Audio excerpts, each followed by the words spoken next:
Friends, நான் already சொல்லியிருந்தேன் cinema சாப்பாடு ஒரு நாளைக்கு போடுறேன் அப்படின்னு சொல்லிட்டு. இன்றைக்கி ஒரு பெரிய படத்துக்கு வந்துருக்கோம். படம் பேர் சொல்ல விரும்பலை சொல்லிட்டு அதில் என்னென்ன சாப்பாடு கொடுக்குறோன்னு சொல்லிட்டு நான் உங்களுக்கு காட்ட போகிறேன்.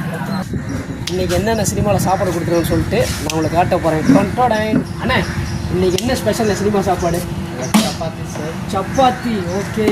சன்னா மசாலா வாசனை தூக்குது. அடுத்து பிரியாணி. பாருங்கய்யா, பிரியாணி க்ளோஸில். பிரியாணினா பிரியாணி தாயா, சென்னைக்கு ஸ்பெஷலு. ஓ, தயிர் பச்சடி.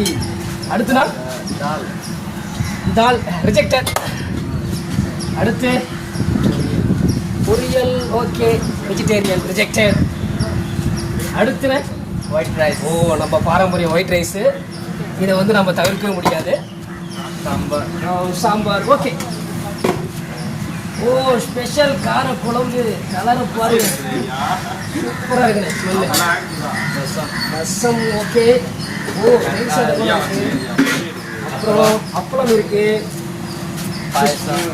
ஃப்ரெண்ட்ஸ், அவங்க பார்த்துருப்பீங்க, இவ்வளோ சாப்பாடெலாம் நம்மளால் சாப்பிட முடியாது. நான் ஆல்ரெடி வந்து டயட்டில் இருக்கேன், காலைல சாப்பிடல.